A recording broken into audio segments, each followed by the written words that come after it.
We've made a wrong turn, and Courtney and I are staying in the Long Island Dutch colonial. She's hearing some voices, but all I hear are fucking shams. This is the Wrong Turn Podcast.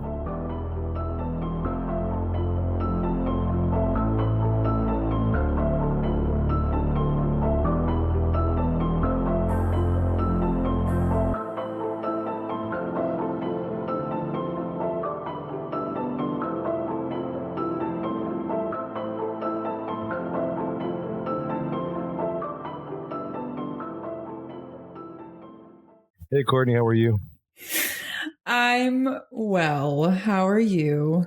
We have made a wrong turn and we are stuck in early 2000s remakes. We've gone through the decades a little bit, and in the early 2000s, there was a slew of remakes. Like I said, we've done a few already. We've done 13 Ghosts, and we've done House on Haunted Hill. Did we do 13 Ghosts? We haven't done the remake, which I would be interested in doing if you want, but we did the original. I think the 13 Ghosts remake has a little bit of a resurgence now as far as being a cult classic, because it's kind of fucking wacky and fun. I like it, so I'm down. No, not this one. In the early 2000s, we had, and we were so down for doing like a whole slew of these at one point, and then we just got sidetracked with doing some other fun stuff. But like in the early 2000s, we have House of Wax. We have the Halloween remake. We have Joyride. We have 13 Ghosts, the Chainsaw Massacre remake. Oh, sorry. Whoa, is that one of them from yeah. Not last night? No, this is not the Pitbulls. Oh. Honey. Is that the sound of a killer? No, sorry. I'm sorry. No. These are very sweet little Goldens, honestly. And their yard. Okay.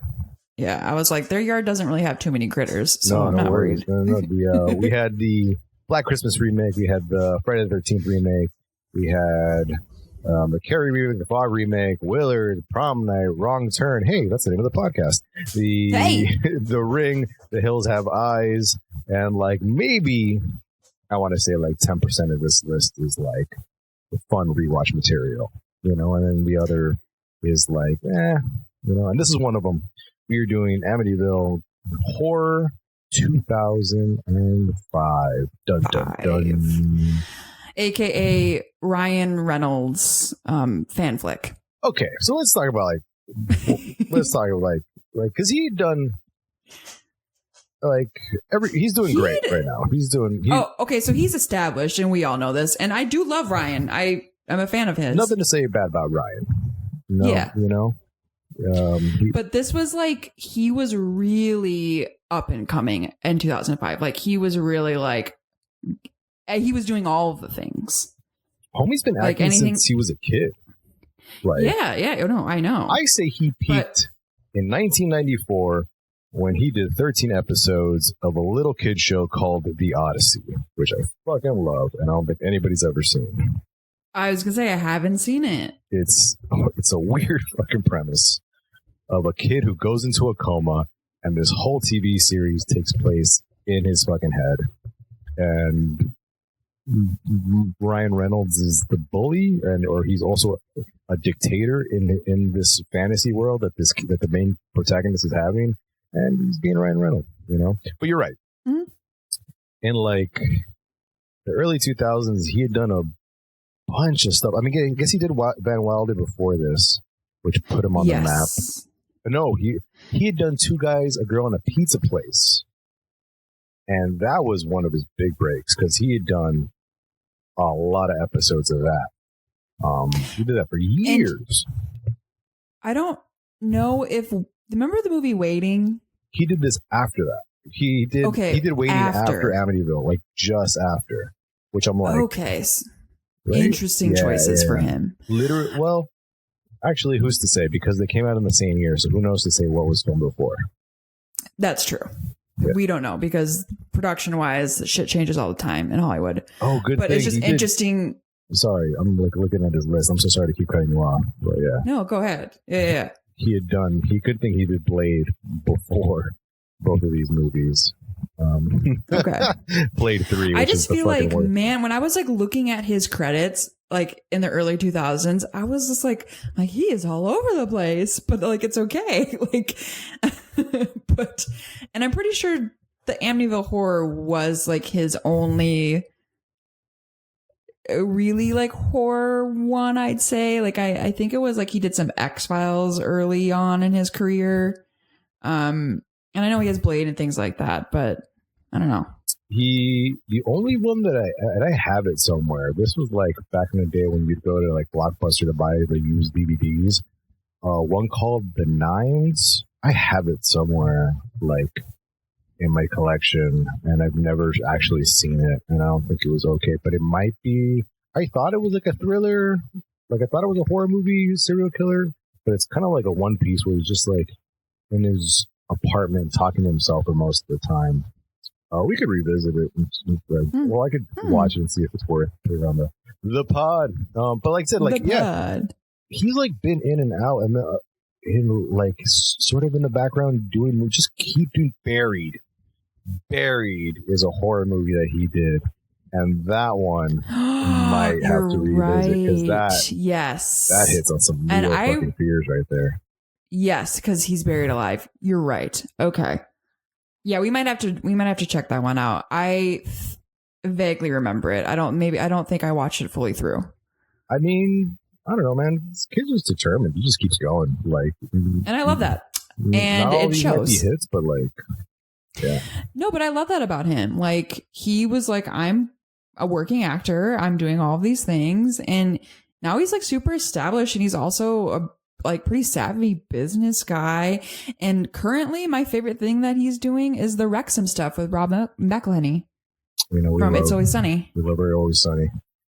I know, but they are owners of the Wrexham team in Wales. I haven't checked it out yet, but I hear it's pretty good. It's like a real life fucking Ted Lasso, apparently.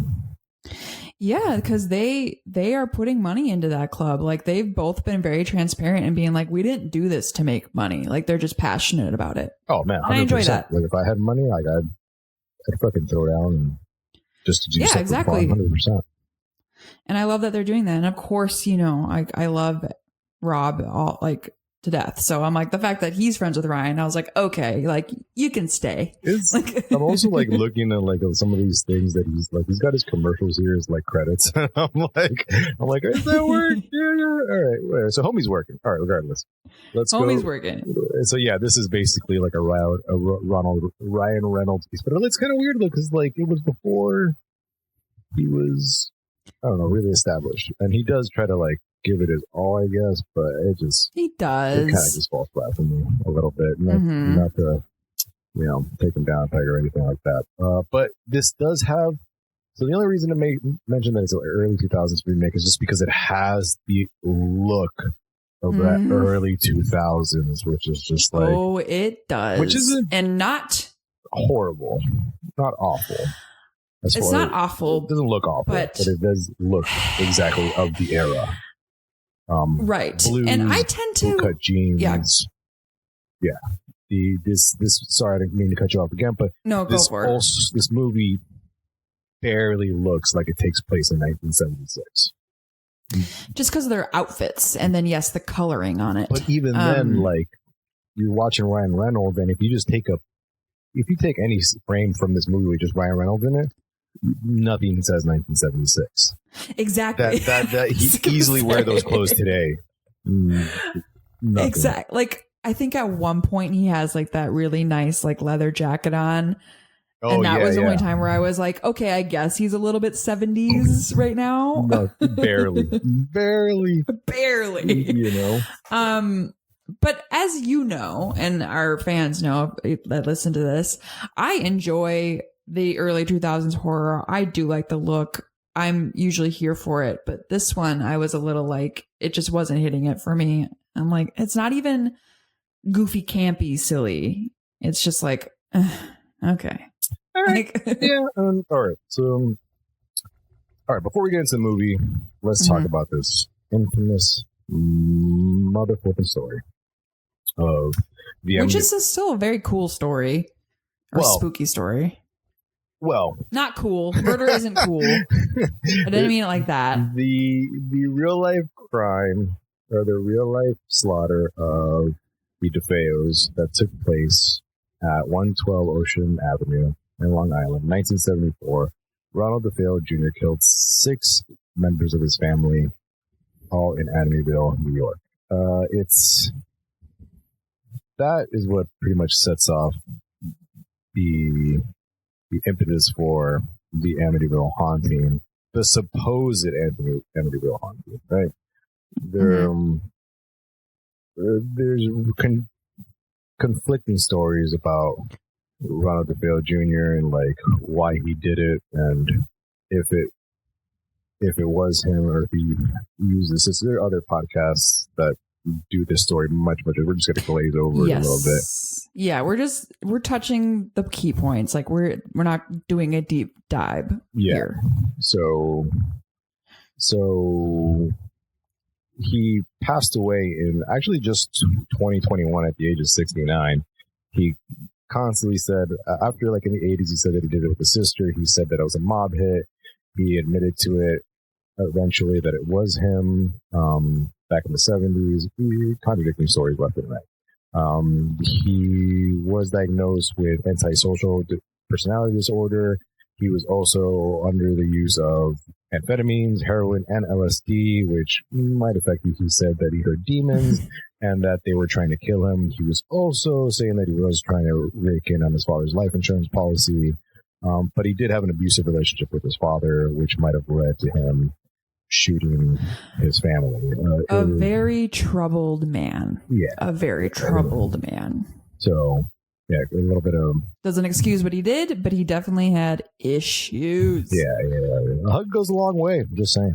It does. It really does. Hug your kids. And fast forward 1 year later, 1975, and the Lutz, George Lutz and Catherine Lutz, by the Amityville 112 Ocean Avenue. If they're going to remake this movie, it should be called 112 Ocean Avenue, 100%. Agreed. And bought this house for $80,000, an equivalent to let's do our math. Calculate for inflation.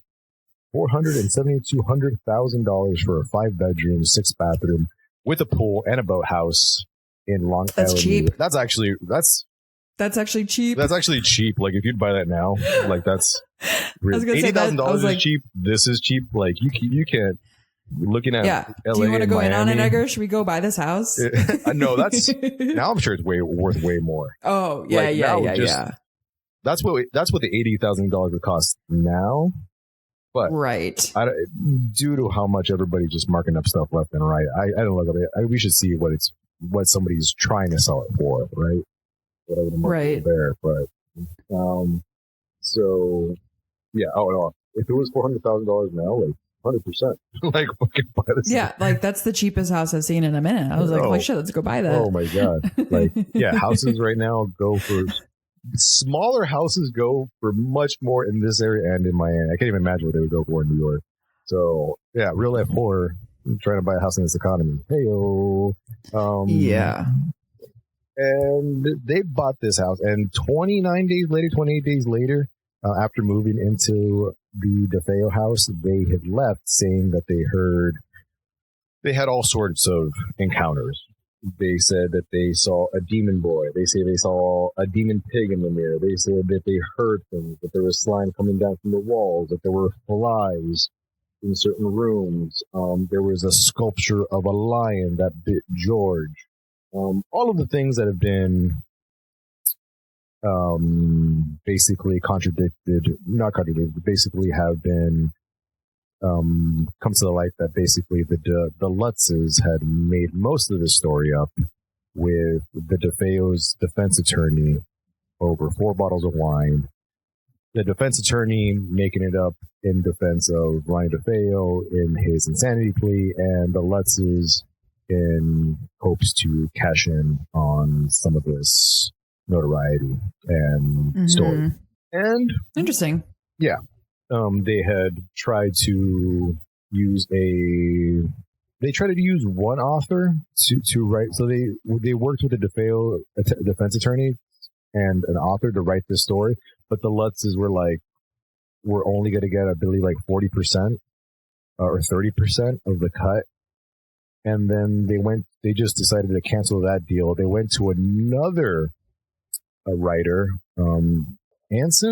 Jay Anson, excuse me, who had actually written the book, the Amityville Horror, which has sold over like fucking 10 million copies, and they called it a true story. They decided to do a deal with him for a 50-50 split. Did not get that 50-50 split because they didn't fucking sign a contract. They got like, I forgot, either $300,000 or $30,000. Meanwhile, fucking Jay Anson didn't sign a contract. They fucking didn't sign a contract. You didn't? Of course, always read the fucking fine print. And paper. Never do a verbal contract. Never do a handshake. Get that shit in writing, everyone. 100%. And then we fast forward to, I think, the 80s, where this Jay Anson's book has been made into a fucking movie, which we're going to glaze over the original because I have not done my research on the original right now. I watched it years ago. I watched all the Amityvilles years ago. And there's some more that are out now. I think there's 9 movies. So this one is the 9th. This one's the 9th. And there's more now. Get the fuck out of here. Okay. Yeah, the Ryan Reynolds is the 9th. And now there are even more. I mean, it is the good setup for a movie. It is. Of course it is. Like, you got this fucking tragic murder. And then, it's a good setup. I get it. But this is also... They missed the mark on this one. This is also Long Island The Shining. Like, The Shining a little bit. It is. And I think The Shining came out in like 77? Something like that. Look, it's nothing new, but it is still a great story. And I understand the need to like retell it. And I'm okay with that. But just do it well. Okay. Fair. Or call it something different. We're going to glaze over the story. The only things I have to say are about the movie itself and how they contradict the real story when we're going to go through this movie. We'll have it on in the background. We're going to try to skim through it. We're going to change it up here so we make these episodes a little bit shorter for you guys. And so, like, even like saying based on a true story, I'm like, oh, that's what I wanted to say. The whole marketing thing for this one, I remember, and I looked into it because, that's like my little background. I do enjoy the marketing of things because this one, it starts like based on a true story. And I remember the marketing for this was like, this not based on the true story. This is the true story. And then to go see it, and you're like, you guys are fucking kidding me right now. Like, like, baloney. Like, you guys just made a movie that is like The Exorcist and The Shining combined, which is fine. I'm not like upset at that, but like, I'm going back to it being like, let's not call it Amityville Horror. Like you said, let's call it 112 Ocean Drive. Cause I guess if we're going with this story, I don't know. Yeah. But, see, like, okay. So The Shining was made, The Shining was made in 1977. See, but like this whole, like the dad being possessed aspect, because they're just trying to replay what happened to the DeFeos and be like, oh, well, he said he saw demons, and so then, it might have happened to the Lutzes as well. Like, George Lutz never fucking was like, oh, yeah, like, I wanted to kill my fucking family.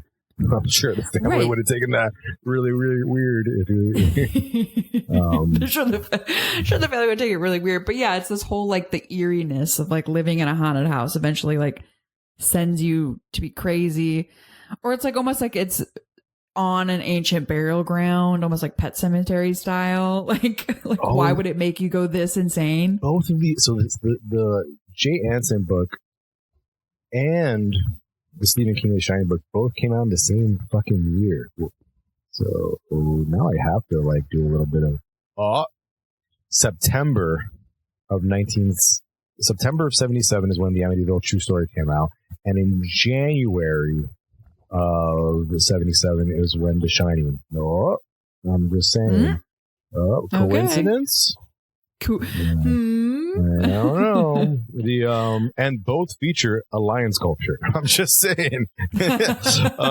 Which that's why I put them together. When I heard the accounts of George Lutz being like, Oh yeah, I got bit by a lion sculpture. I'm like, is there a fucking lion sculpture in The Shining, the book? Yes. So I'm like, what the Yes. fuck? All right, You're like, why are you making shit up, George? I think you're just making shit up at this point. Right. So this movie actually did really, really well. Oh, it's an because MGM. of our boy Ryan. Was it? You think?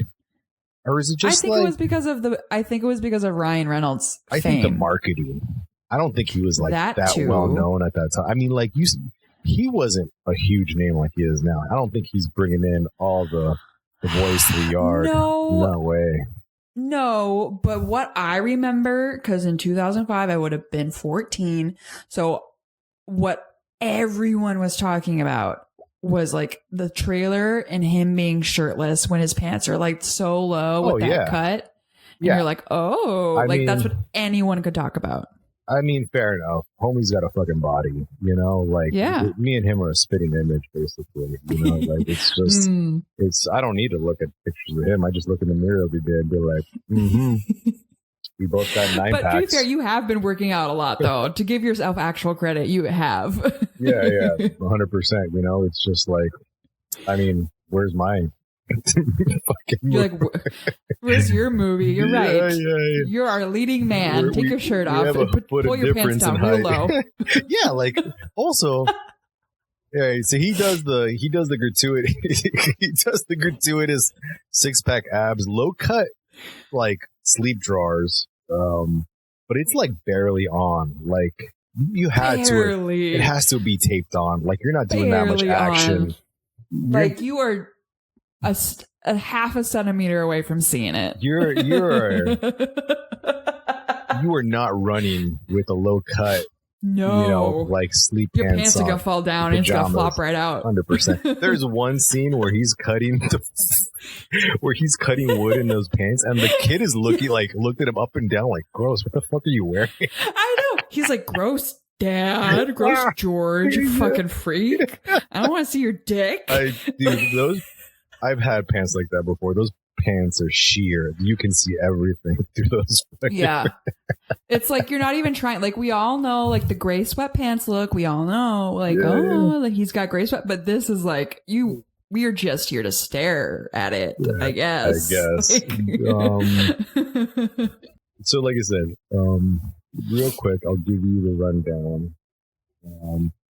It is starring Ryan Reynolds, as we've already said many times, Melissa George, our girl from Triangle, which we love. I love. You were like, I love her. Oh yeah, she was my favorite part. We'll get to it, but she was my favorite in this whole film. We have a bunch of child actors. The introduction of Chloe Grace Moretz. This is her first film. Jesse James as Billy Lutz and Jimmy Bennett, who stars Michael Lutz. All the names of the children have been changed for the purpose of this movie. They were not named Billy, Billy, Michael, and Chelsea. I think they were like, I forgot. I had them right here, but these are not the real names. You can look it up. Well, because legally, MGM was getting in trouble because of that. They had to. Oh yeah, I think there was an issue. There was an issue with George Lutz, who passed away before this. I think they were trying to get it done, and people were upset with the way the family was portrayed in this movie. I mean, is it not the real life encounter of exactly what happened? Is that what they're trying to say? You mean this isn't the true story you're telling me it is? This isn't the true story after the true story? It's basically what they're trying to say. Yeah. Yeah.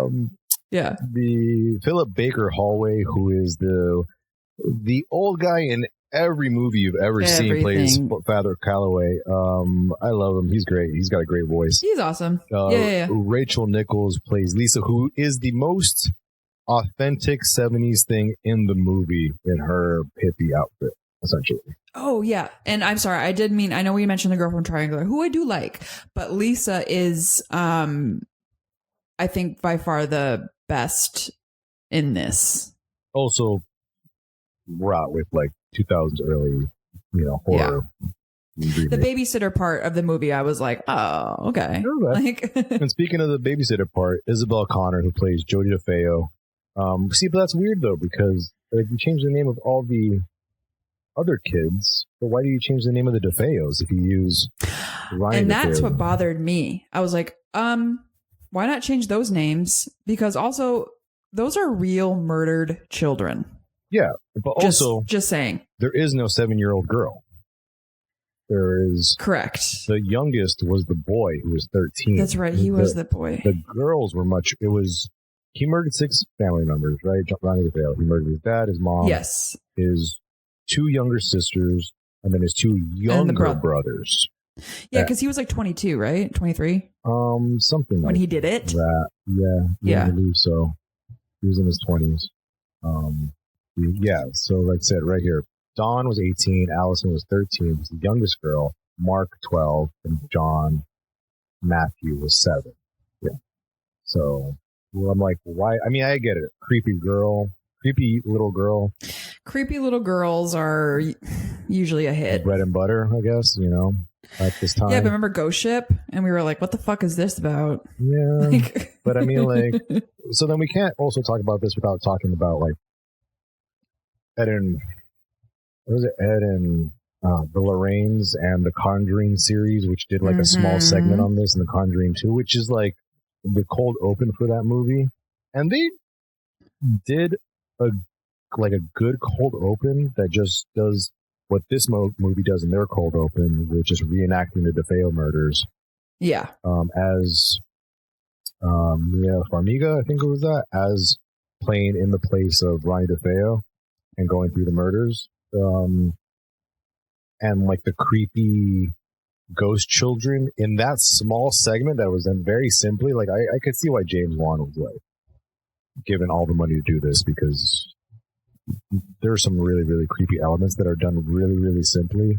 I'm like, damn, you just need some white contacts and some underlighting, and you're fucking golden. Yeah. Underlighting goes a long way. Yeah. I think we've had this conversation before. Oh, we digress. So yes, let's get back to this. IMDb rates this as a 5.9, which is our fucking gold zone, but I don't know. No, I'm on board for rating this one lower. And Rotten Tomatoes is rated 24% out of 123 reviews, something like that. Metacritic 33.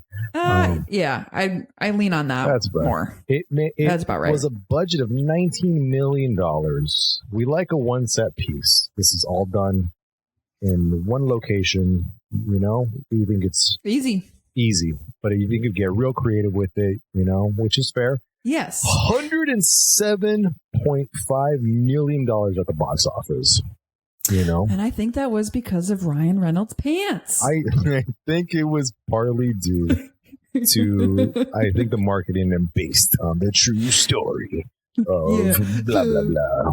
Yeah, that's the real story. And then look at sexy Ryan Reynolds, too. So, I mean, we've already done the synopsis of this movie, but I guess we'll just run through it again. And I'm trying to think of, see if this director done anything of note. So Andrew Douglas directed this, but I don't really see anything that crazy. Oh, he worked on the Mindhunter TV series, which is great. Did a couple of that, but also, other than this might have been his biggest movie. Yeah. But see, the critics ripped this one up to shreds, saying that it was a complete unoriginal interpretation of the book and the original movie. Maybe we should do the original movie next time. I think it's worth or maybe doing it on a dead air. We'll just go through it on a dead air, or shorten it up. Yeah. Because with my research, that's kind of what I came to. Like, people were upset, with this one and how they portrayed, like I said before, how the family is portrayed. So I don't know. Yeah. So as you would with any based on a true story movie, you always have to start off with the basically reenactment of the events that happened. Of what happened, which is exactly what it does. And you got Ronnie DeFeo in the basement. Who said he moved in there, and like I said, it replays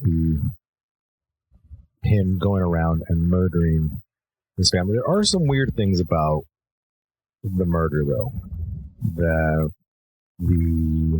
that some people can't really like put together, and the only really person that knows it is kind of Ronnie, and like how these things are never gonna be. It's gonna be pretty much unsolved, right? As to what happened. Yes, because if you hear a gunshot in the middle of the night, like in your house, would you not like get up? Yeah, like your partner gets shot right next to you. You'd probably wake up. I don't know like how much time you'd have, but you would be like, huh? Well, like, the father and the mother, apparently, like there was a bit of a struggle there. The way the account goes is that he shot his sorry, what were you saying? Oh no, I said I thought I read somewhere that the mom and the older sister were the two that were alive. Like awake. I mean, sorry. They were alive when they were murdered. That's the craziest thing I've ever said. Yeah, the way they were awake when they were murdered. Sorry. Whereas the other ones were asleep. You're right. The way but then again, he's using a lever action rifle. Right. So like so it's a gun loud. in a house. You're gonna hear this.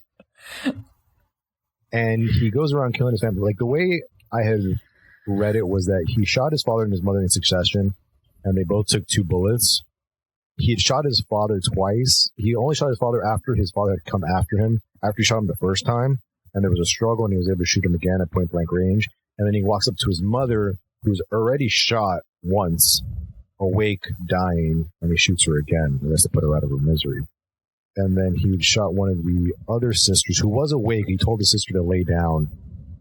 And, all right, this is going to be a little bit gruesome, so if you guys are uncomfortable with hearing these real-life atrocities that happened, but he shot his sister in the face, through the cheek, and out the jaw, I believe. And then the 2, I don't know what happens to the other sister or how he did it, but everybody else was lying down. So it could have been that he could have told at gunpoint, told him to lie down, face down. Because, I mean, if somebody has a gun to your head, maybe you would do it. Yeah. And then he shot everybody with their face turned down. But then he said that he had drugged his family, but there was no sign of him using a suppressor or him drugging his family, because all the toxicology reports came back negative. So, again, story doesn't fuck. But then again, he, I don't know, was under probably the influence of a lot of fucking drugs. So, yeah, like you said at the beginning episode, of the laundry list of things in his life, he wasn't well. Again, not an excuse, but perhaps an explanation. So we go through that whole reenactment, and then we are a year later, and it is Deadpool and Triangle Missy George. Ooh, that's where we already went. Deadpool's here. Deadpool's here. And it's just okay. So like supposedly they're from Deer Park, Long Island, right? The Lutzes. Sure. And they come across this fucking house, and when they're told that a family was murdered there, I'm skipping ahead a little bit, but okay, cool. How would you not know that a whole family was fucking massacred?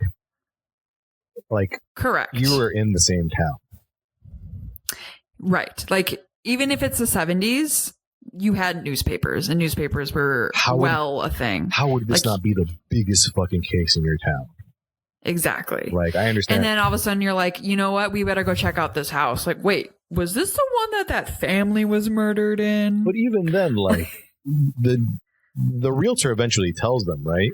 Yes. But like, how do you act like, oh, you're like, oh, I never heard of this before.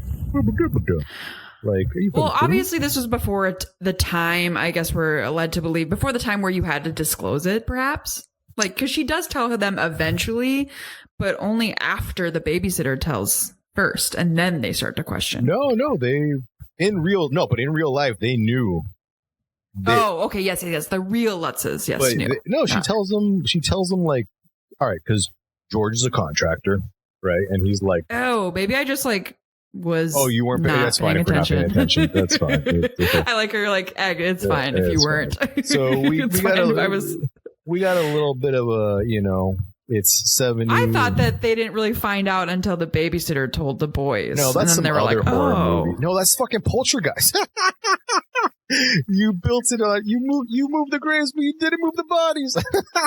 You didn't move the bodies. And then speaking of Native American burial grounds, which they had said this was a part of, completely untrue.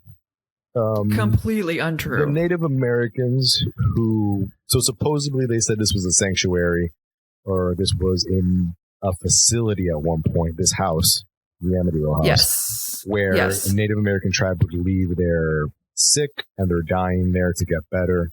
And then they might have buried Native Americans there at one point. Completely untrue. This is why I like completely untrue. The whole Lutz's story, everything that the Lutz's had said has basically been fucking debunked. Exactly. Like, they fucking lied. Mm-hmm. And so that's why, again, I'm going to say it, like, they should have just, it shouldn't be called Amityville Horror. Like, just call it a different spooky house movie. And then I would have been like, all right, cool. Amityville Shining. You know? Yeah.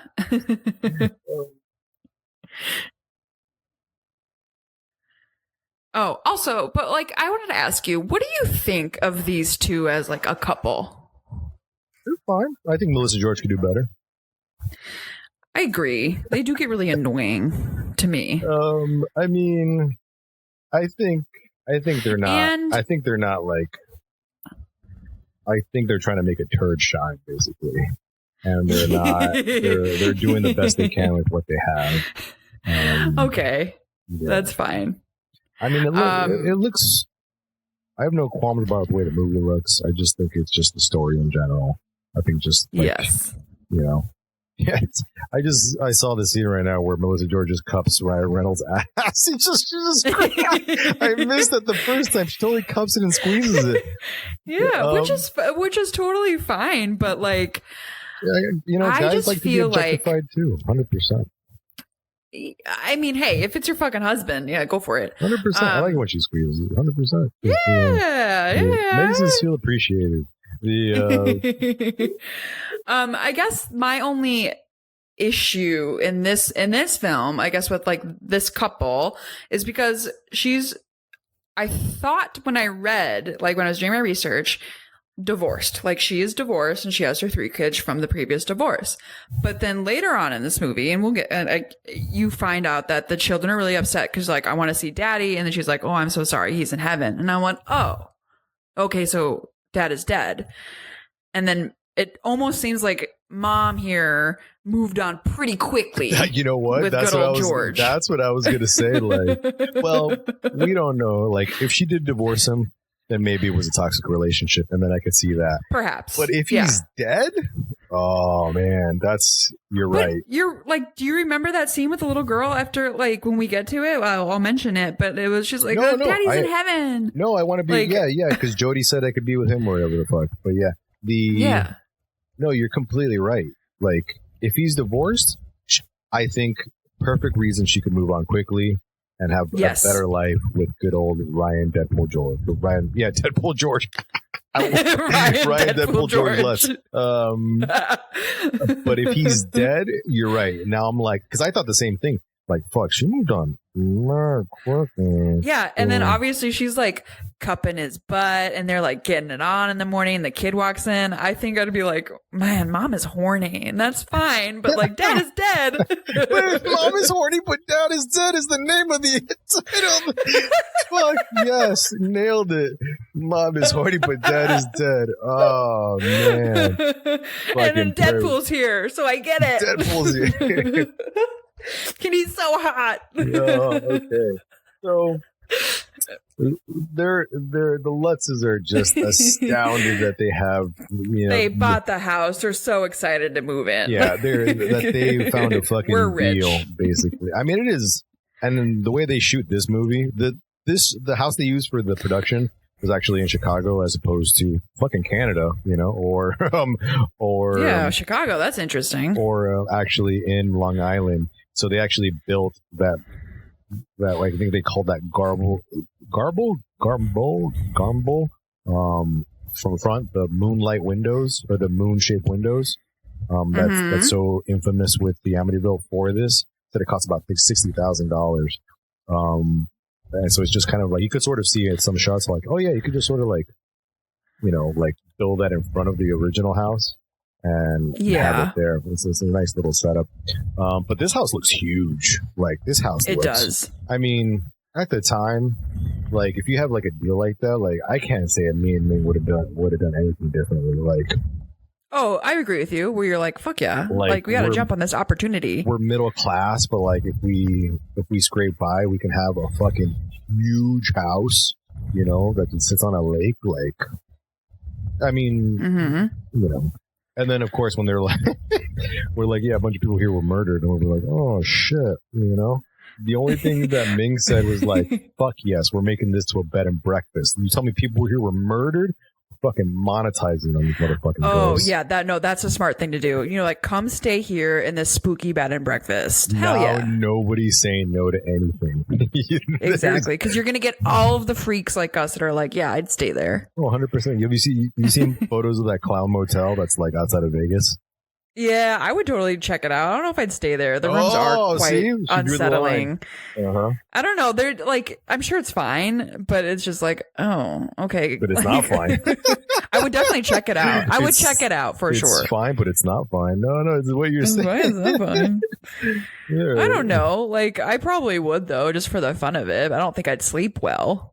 So the only thing is, like, this story, like, I feel like also is so close to, like, what, like, The Conjuring 1 is, yes, I totally thought, like, the Amityville Horror in their first Conjuring, which is like a different house in Connecticut, was the exact same story. So I have to look at that one and see, like, what's true and not true about that one. But I think that one was also debunked, and the girls that were in that house in Connecticut were saying that they were making it up. But see, I confused it because there's like 6 family members in that one, and the DeFeos had 5 kids, and I'm like, which one's fucking true, which one's not true? And it's also, I think, a possession story with, like, the dad trying to kill all the family, and then them buying a house that's haunted. And oh God, sorry. Exactly what the dog said. She's like pissed, and that like the Lutzes in this movie had basically invested all their money into this house, so they can't go anywhere. Which I think is the same thing that happens in the first Conjuring movie. So I'm like, what the fuck is real? What the fuck? Everything's just a copy of a copy. But yeah, exactly. Like which is started when, like, which came first, which is like which stories were crossed over, and like yeah. So they move in. We're gonna glaze through this fucking movie because the real story is so much more interesting. Yeah, but yeah. And there's a little bit of tension. But basically, like, oh, the tension. No, you go. There's a little bit of tension with Billy, the oldest. Because, like I said, mom moved on real quick. Mm-hmm. Because you look at that, she sure did. You look at the photo of the kids with their dad, and like they're the same age. Like, that's saying that, like. That is also why I was like, yeah, like this feels like it was like a couple months, and they're like, all right, he's here now. So of course the oldest is like, yeah, George, like, you know, not calling him dad. Obviously, why would he? But even like right away in the beginning, the littlest one, is like, well, can I call you whatever, and like that kind of thing. That's cute, you know. And then and we got to give it to that kid who plays that cute kid in the first one. He was like, he had to have made his money, dude, because that kid was like the cute kid in so many movies during the early 2000s. This kid Jimmy Bennett, dude, he worked with like some big fucking people just because he was just like a cute little kid. So, but now I think he's just trying to be like a normal actor, but nobody wants you once you're old. So sorry, bud. You grew up, kiddo. All right. No, you're either a child actor or you're just a regular actor. Very few make it the whole thing. Yeah. So yeah. But like the basis of this is they move in. The kids, like the oldest kid, are kind of like getting into it with George because obviously there's some tension, like you said. Deadpool keeps waking up every single day or night at 3:15 because that's the time when, you know, the murders took place, and he slowly starts to act insane, I guess. It's a slow progression here and there. You could. I think you could have played. I think like the things are there. I just think they could have been played up a little bit better. Oh, I agree. So like the whole like he's cold all the time, and he can't warm up, so he's just uncomfortable. And I guess in the supernatural world or whatever, if we want to get fantastical with it for a second and indulge that like he can't sleep, he's constantly cold. So he just gets tired, so the possession could take him on a little bit easier if you're never rested. I suppose. And then we get our. I mean, it's just trying to show you that this family likes to fuck, you know? Yeah, like these parents, they are hot for each other, and that's fine. Mm-hmm. Hottest 70s couple I've seen. Yeah. Exactly. Great. I want everyone to be happy and have great sex lives. Yeah. But this is where we start seeing the little girl demon ghost thing. And I couldn't quite figure out if it's like because in my head, I'm thinking, well, she would be innocent, right? Like, why is she like spooking? So it's like, why is she like, is she doing the haunting? And also, where are the other killed people? If we're doing that, where are the other family members that have been murdered? 100%.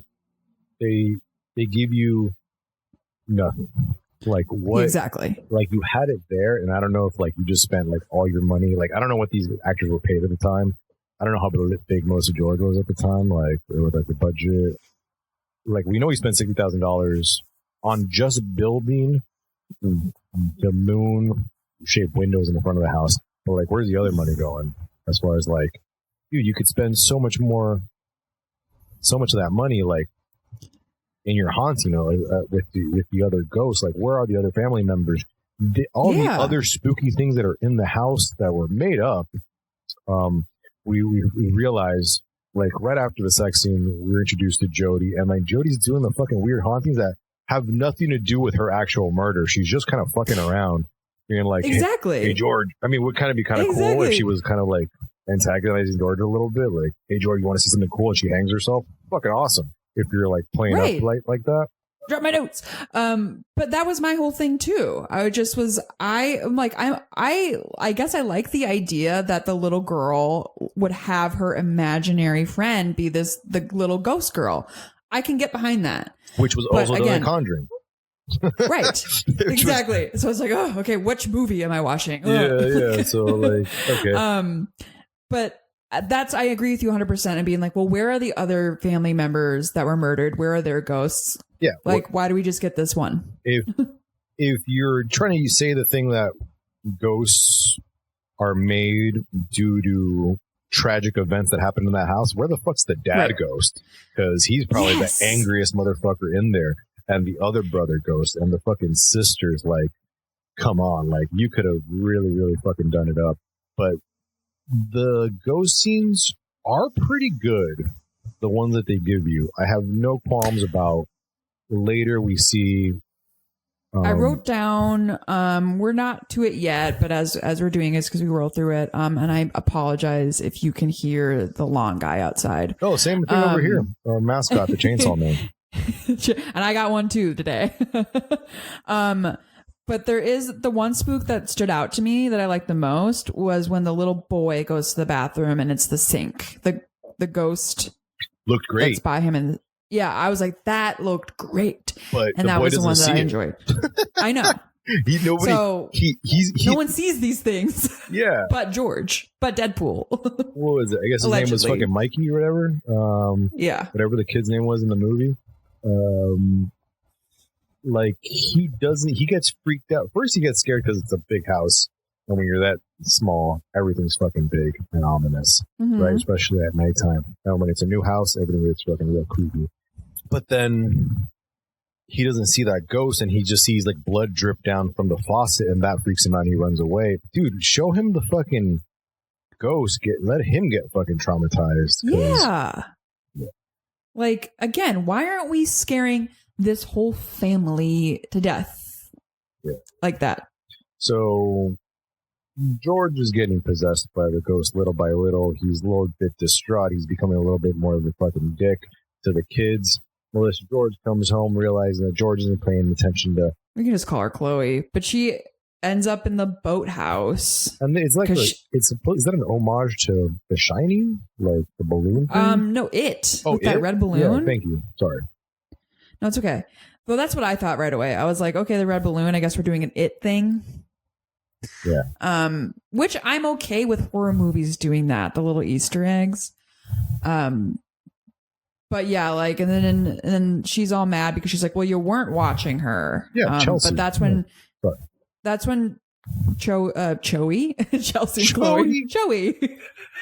That's so horrible. But yeah, like that's when we first find out that she has like her little imaginary friend named Jody, which is, as we know, the ghost girl. Yeah.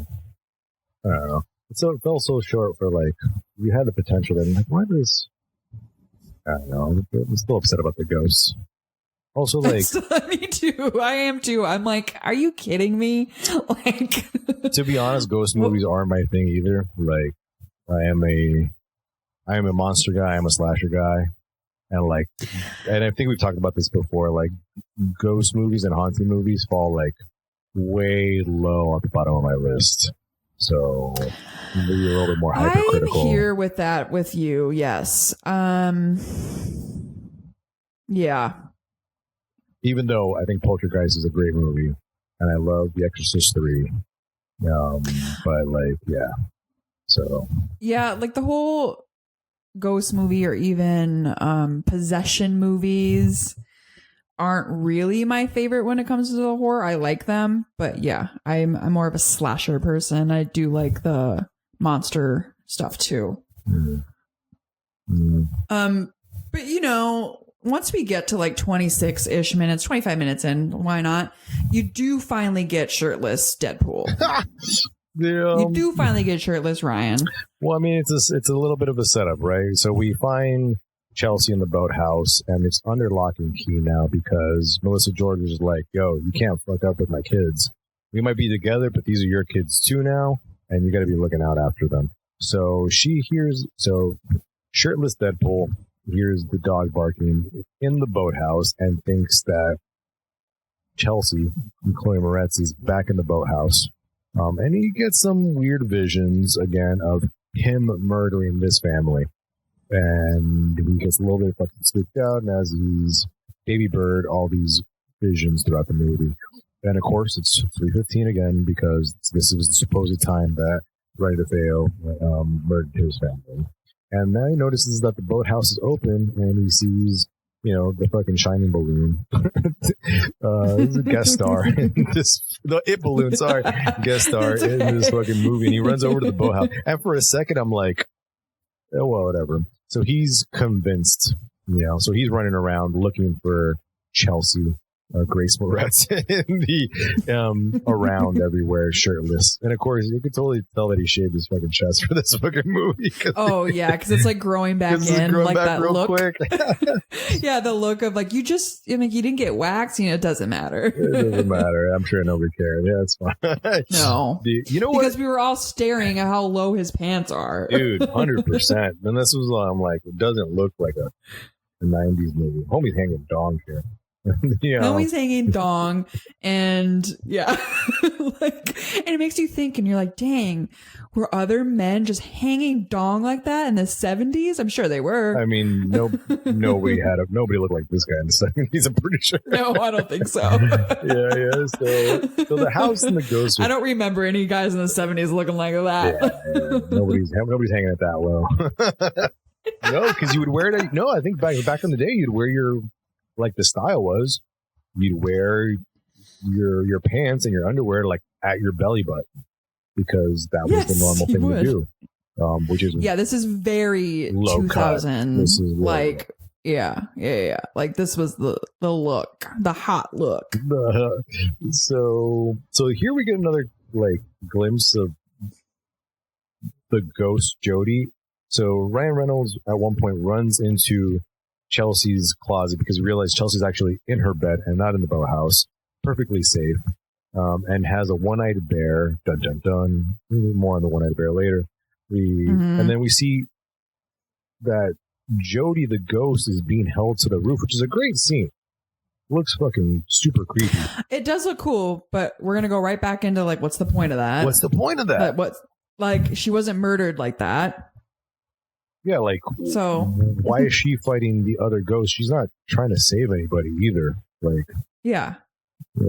Like at the point, if you're trying to scare, I don't know. It does look cool. I will give it that, but it doesn't bring anything to the story of this movie. No, it could have been.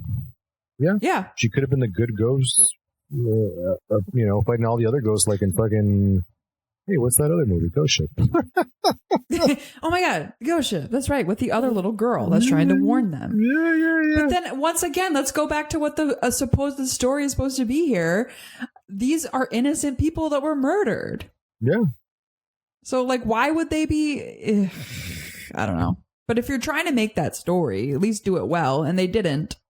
It looks fine. I just don't think it's a script. It looks fine. I think it looks like her as like maybe less was more, and like they were able to make these things look really, really good. So yeah. So now Ryan Deadpool George Lutz isn't fucking sleeping, right? More now, and he figured that Billy's the one that opened up the boathouse in the middle of the night because he found his keys in there. Maybe the ghosts are fucking around with him some more, and it's just driving more of a schism between Billy and George. But also, I'm never seeing George work as a contractor. So yes, I'm like, he doesn't go to work ever. Yeah, he never goes to work. He just has a car that has his name on it. Yeah. So like if this was an investment property where they fix up the house and 100%, but it'd be cool if you saw him fucking working on the house. You know? No, you see him chop wood. You see him chop wood the entire fucking movie. The whole movie, he just chops wood. Which is fine. Which is fine. Which is fine. That's fine. I'm not like mad at it. It's just because that's all he does. Because he's cold, because the house is never warm. Yeah. Right. Play it up just so a little. He needs wood for the fireplace. Play it up 10% more. At this point, play it up just a little bit more. Exactly.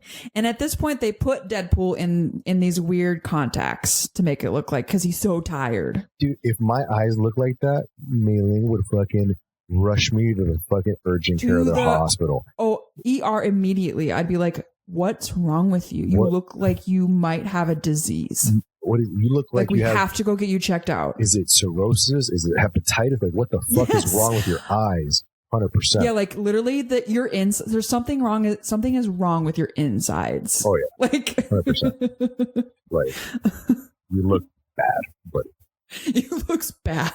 But yeah, that's the effect they're trying to make, is that he's just so sleepy that his eyes look like this. Well, you could just do that with bags. I thought it was. You could do this with makeup. Yeah, could have done it with makeup. Yeah. But this is also the part 2 where the babysitter, because they're gonna go out to dinner, mom and dad, like, let's go out and have a nice dinner away from the kids.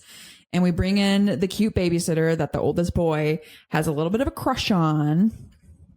I mean, it's a fair joke. It's nice. It's like he's like, I won't let her in the house. I won't. And then she comes in, and yes. Rachel Nichols looks fucking great. Yeah. And I'm sure even Melissa George looks at her and just like, I don't know if I want this fucking woman taking care of my son. Well, to be fair, immediately she goes and rips a bong in the bathroom. Dude, I mean, I feel like you would have done the same. Yeah, I probably would have. And and this is where I guess I got confused, because I thought like she was the one that finally was like, like people were murdered in this house. I'm sorry if you can hear Honey drinking her water in the background. Okay. Yeah. I do like it because Lisa, the babysitter, eventually she's just like, fuck, I'm a bad babysitter. I'm like, yeah. She really is. It's like, yeah, fine. And we're like, yeah. That's we're okay. like, we all know. Yeah, we already knew that. That's okay. You have zero concern for these fucking children whatsoever. Like, you're getting high and you are not taking care of these kids. You were about to make out with Billy and asked him if he knew how to French. Like, you just almost assaulted Billy.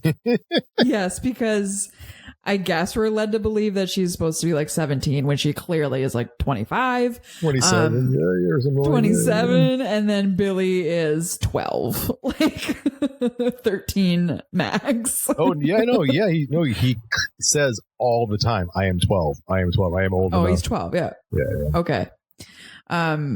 But yeah, it's like that. So, but her getting scared here and with the little ghost girl, I guess does deliver a bit of like where I actually did cringe, just because it's the whole like poking into a wound like that. Well, let's set it up.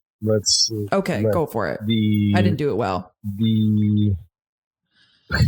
Eventually Lisa tells the Lutz kids how the DeFeos were murdered, right?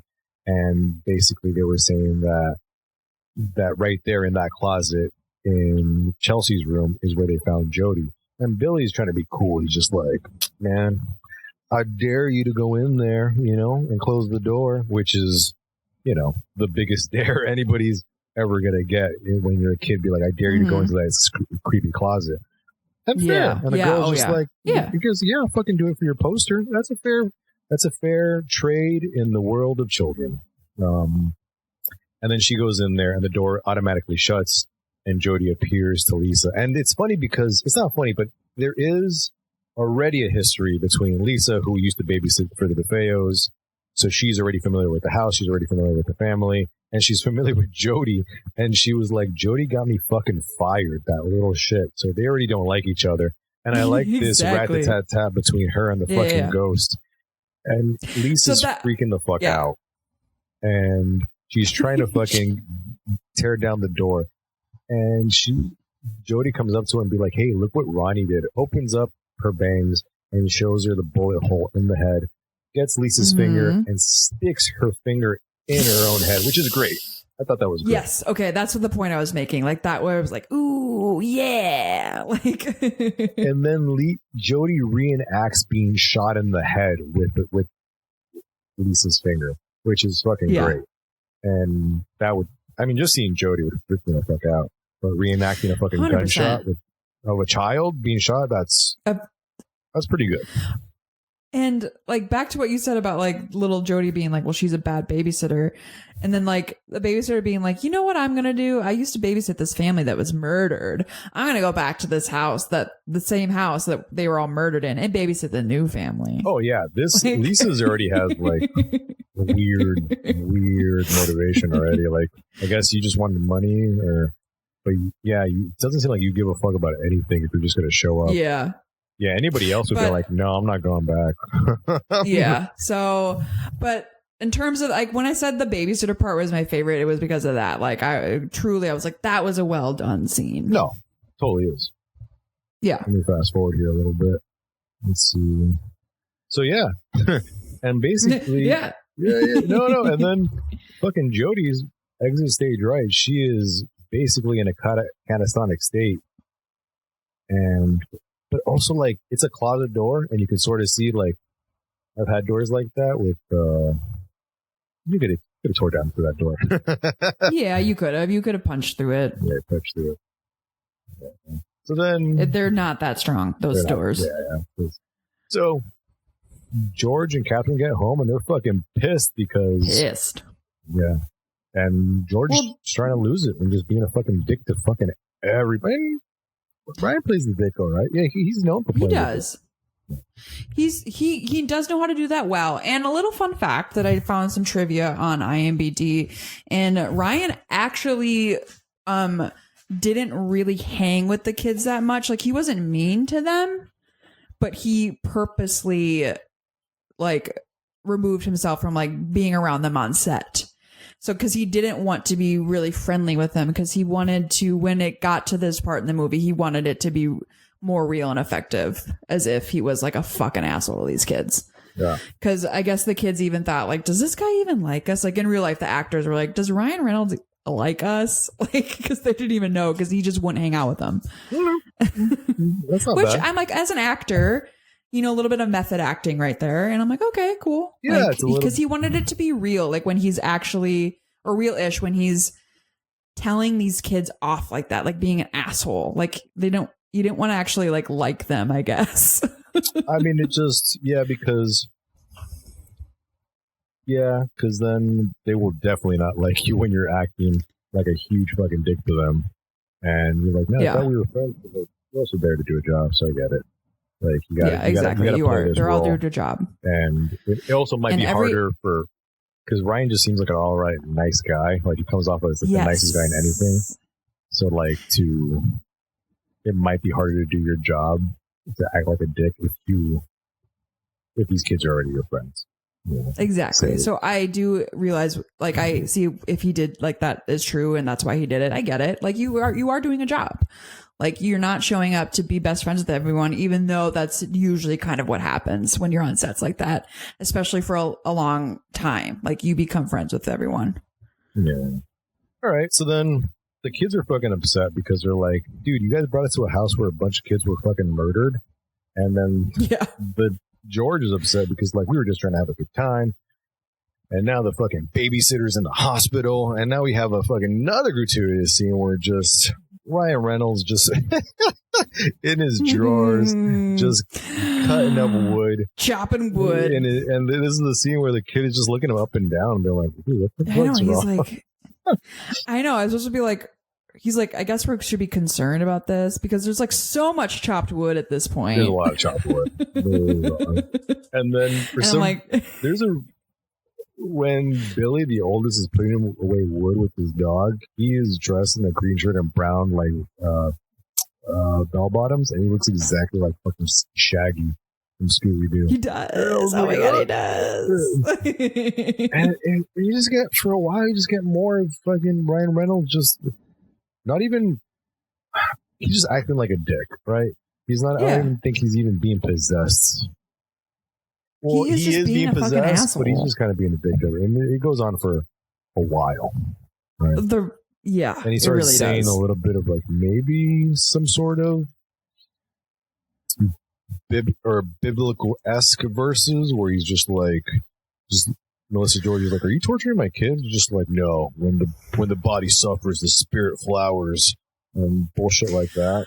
And so here's my take just on this whole like him being a dick thing, and just because we know Ryan Reynolds acting and how he is typically, and that's the kind of part where maybe I thought he wasn't the right choice for this, but I'm not saying I enjoyed him in this movie, but because when he is like so sarcastic, it comes like, you know what I mean? Like the way he delivers it in the very Ryan Reynolds way, it's less chilling and just kind of more like sarcastic and just like mean. Yeah, you're right. Does that make sense? Yeah. Maybe they should have used like maybe somebody gruffer, maybe somebody rough. Yeah. But then, like I said, maybe it wouldn't have had the sex appeal, and maybe this movie wouldn't have, done gangbusters at the box office. Exactly. But that's because like we do get some cool, like I like when he goes in the basement and it's like the bloody again, because he's hallucinating and he's seeing all these things and it's upping it because we're in the act 2 at this point, and it's just like we're across the board, it's just hauntings and spooks, and he's seeing everything, he's losing his mind. And when he does go into the basement and sees the back, like the open back with the muscle and the blood, that was a really good touch.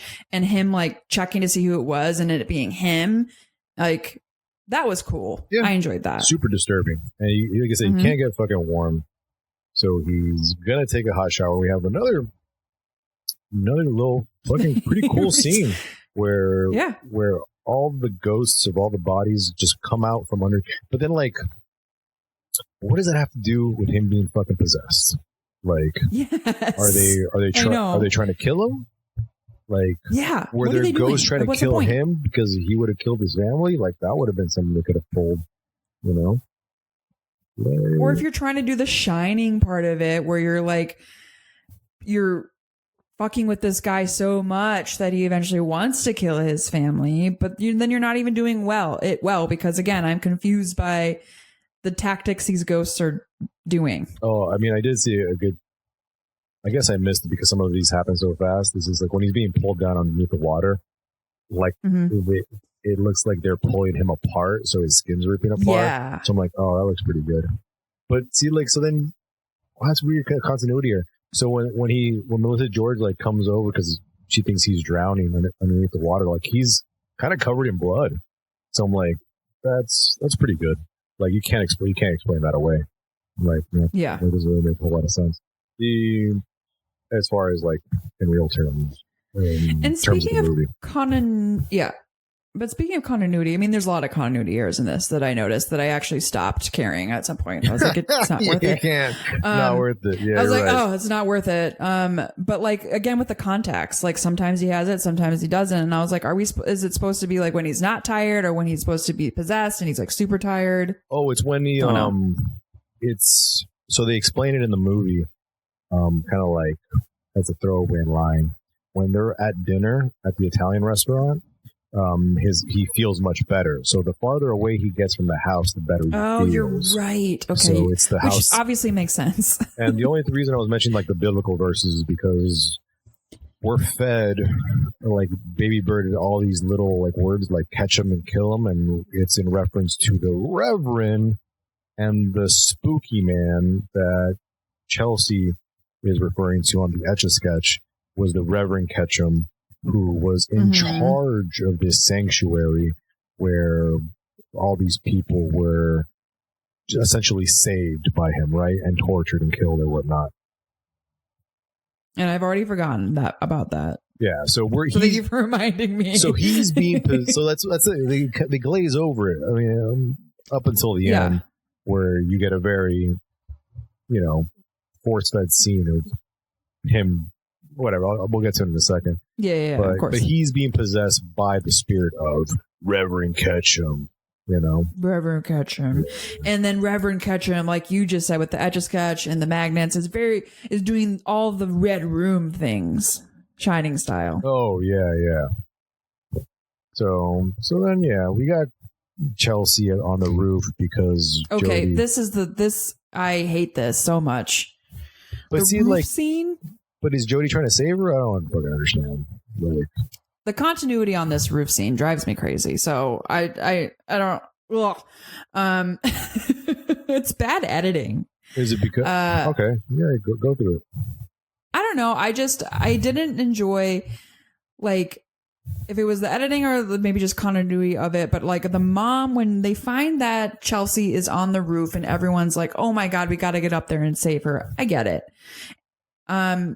But it feels like everyone, every single person, the kids, the mom, Ryan Reynolds, why is the mom crawling? It looked like she was almost right up to the left, right? Like when she goes out the window, she's like, okay, there's my daughter. And yet she crawls over many roofs, it feels like, in a chimney. Yeah. And then is like balancing over to like grab Chelsea. She's like, what are you doing? What are you doing? And I guess because Chelsea is following Jody, she's like, I have to go with Jody. Yeah. So is Chelsea possessed now? No, I think Chelsea's just following her imaginary friend Ghost. But wouldn't Chelsea know not to jump off a roof? No, that's the weird part. Like, what the fuck is Jody actually fucking doing here? Like, she's being Chelsea's friend, but then she's also trying to kill her because maybe she wants a ghost friend in the house. So you can't really trust Jody at all. But she's also trying to warn her about the fucking bad man Reverend, which I don't know, like that doesn't make a whole lot of fucking sense. Like because he isn't bad. Yeah, like necessarily. We back to like, what's the point of Jody? Is Jody actually a bad ghost? But then again, why would she be bad? She's an innocent person. Yeah, we need more motivation from our ghost Jody here, which is weird. Mm-hmm. Yeah, and then also real quick, like when she is falling off the roof, because there's like such like, oh God, like, she's dangling, and then Ryan Reynolds does catch her, but he catches her. It almost looks like she barely fell. Oh, well, the way he catches her. Yeah. I mean, That's just a little no. Well, she was dangling. She was dangling. She was dangling high at first. You saw it and it was like, oh wow, that's really high. But then when it kind of looks like where she falls, it looks very like not that far. It almost seemed like because he climbs up, so he's like underneath, yes, like on the balcony. He does. So he's just like he's on the second level balcony. He's able to just reach up underneath her. But yeah, I mean, the whole scene doesn't make a whole lot of sense. But like I said, yeah, the roof scene bothered me. But I was also, I hate it. The ghost never fuck with the other two boys either. Like, what the fuck? No. Again, fucking Billy's living his fucking best life, trying to make out with fucking babysitters here, cutting wood all summer. So he's gonna be jacked.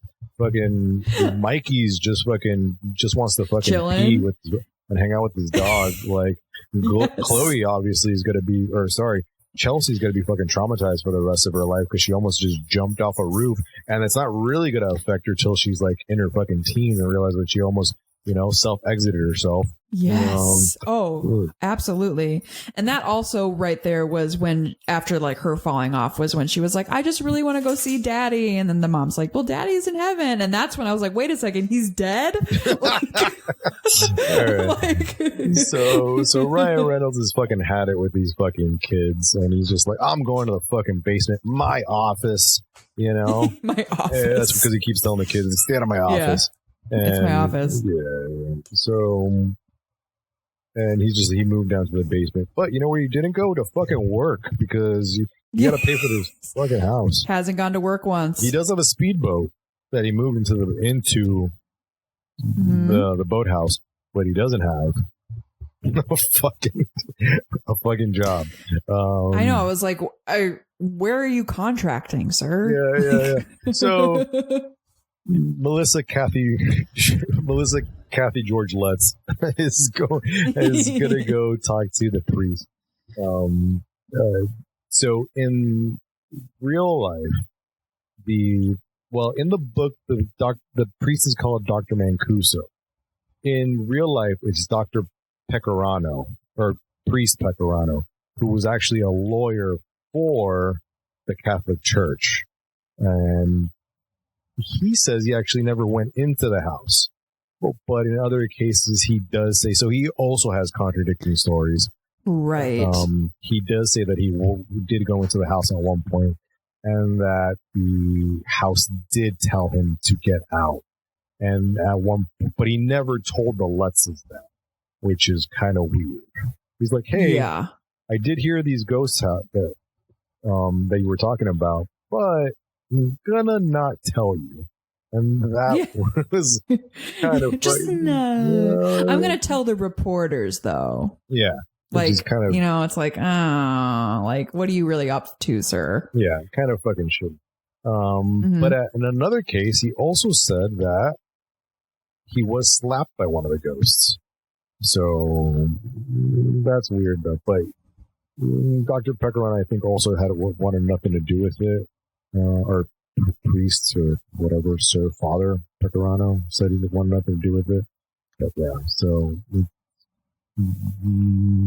this interpretation, I guess, is close to what was said in the book, because it's a small part. And then we have Ryan Reynolds chopping wood for the 57th time. But he is clothed this time. He is fucking with Billy, and he's making and Billy. He's fucking with Billy. Yeah. Making him hold the wood. Oh my god, that's scary as. That's fucking scary. And then he's like, if you get shaky, I get shaky. Yeah. And I'm like, what the fuck, Dad? Or George? No who way. the fuck are you? Are you making me hold the fucking wood? Yeah. Fuck you. If I were Billy, I would have been like, fuck you, George. No, man. Billy's looking like he's about to piss himself, and rightly so. Oh, no. Billy's terrified. Yeah. That is kind of psychological tour, 100%. Rough. And then Ryan Reynolds starts seeing. He goes and watches old home videos of the kids and stuff like that, and then from last week, exactly. What the fuck? He's laughing. How did he get it that quick? This is the 70s. Okay, let's go through this for a second. Okay, they are in the house for maybe at this point 15 days, So he would have had to have gotten this developed very quickly. This role of film that he can play. And I don't think it took, I want to say it took a little bit longer in the 70s. Maybe a week, you know? Yeah. A little I was bit like, more. I can't. Yeah, but it definitely took a while. Yeah. So like, also to remember get this story takes place over the course of 28 days. 28 days. And also, going back to the Father Pecorino thing, was the Lutzes did ask him to bless the house before they moved in. And then that's probably why he never told them that the house told him to get out or whatever, because maybe they weren't there. Whatever. Oh, or maybe he's like, I blessed it. It might be okay now. Yeah, but he did confess to that on Christmas Eve, which is a hell of a Christmas present to these fucking kids.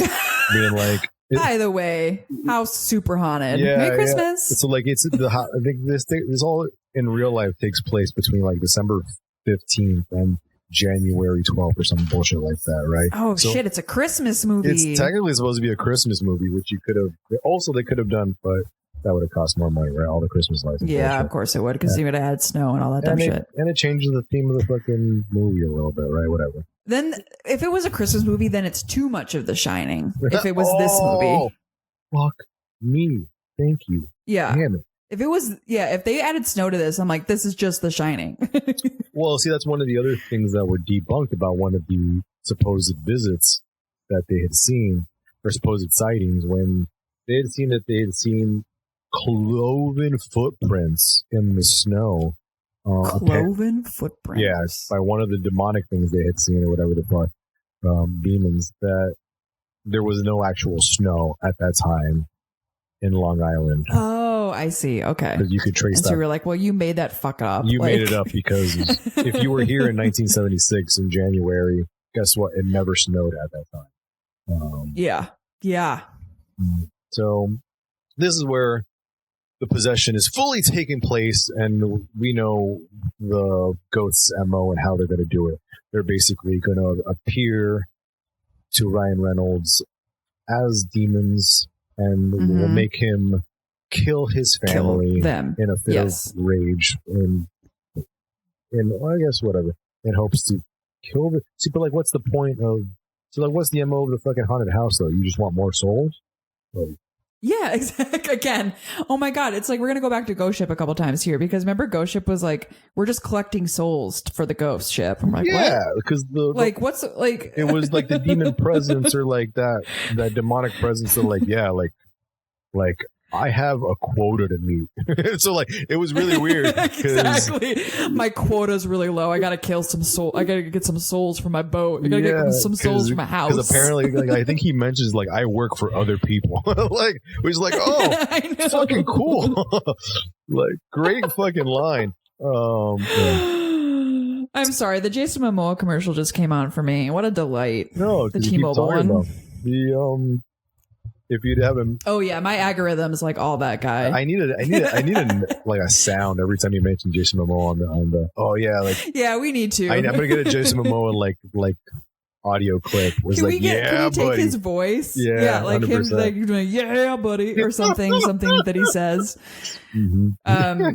Yeah, that's our Jason Momoa bell. Oh man, okay. Ding ding ding ding.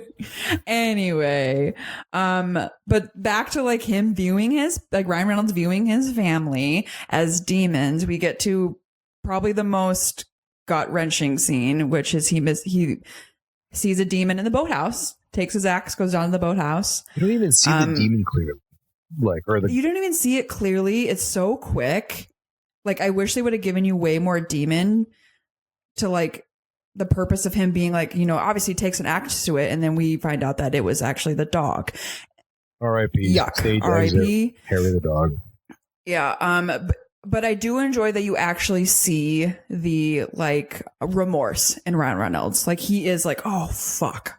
Oh, yeah. I killed the dog. I'll and then he has to clean it up. But the fucking dog? Don't fucking...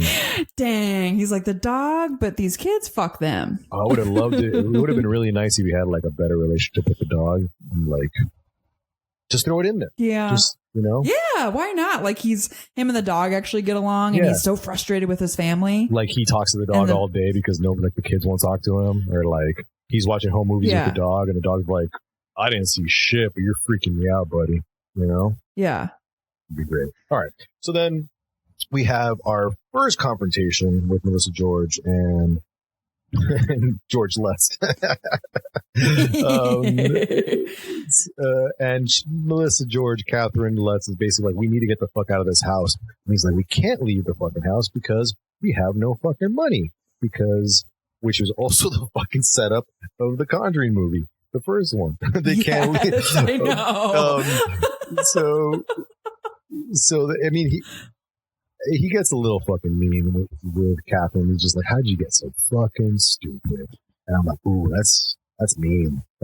You can't come back from something like that. Like that truly is like just fucking mean. That's a deal breaker sometimes, you know, like start talking down to your partner a little bit. You're like that. And that, like, you should, I'm a firm believer that you shouldn't talk to your partner like that. You shouldn't call your partner names. Like you shouldn't say like bitch and things like that. Like there's a couple words, like there's playful words and then there's hurtful words. There's playful words.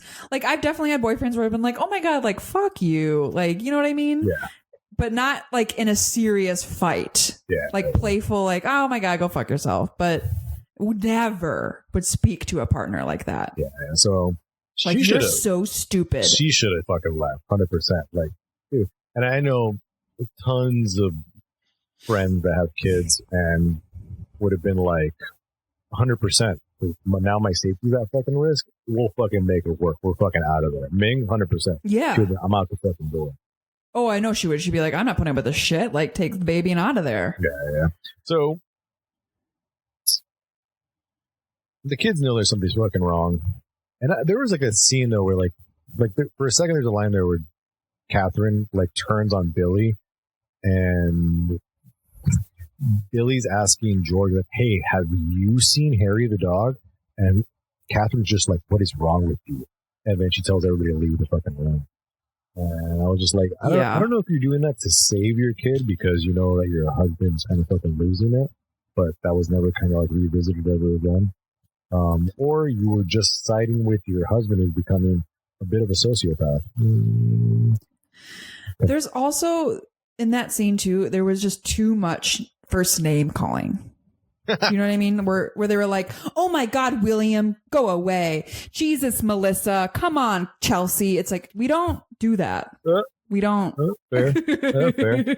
I was like, none of us actually really do that when we're like in a heated fucking argument. Yeah. So then we cut to Father, which in the movie he is called Father Calloway. Great Irish, character name. Yeah. And you're right though. This actor's cool. I enjoy him. He's a great dude. Like, sells it.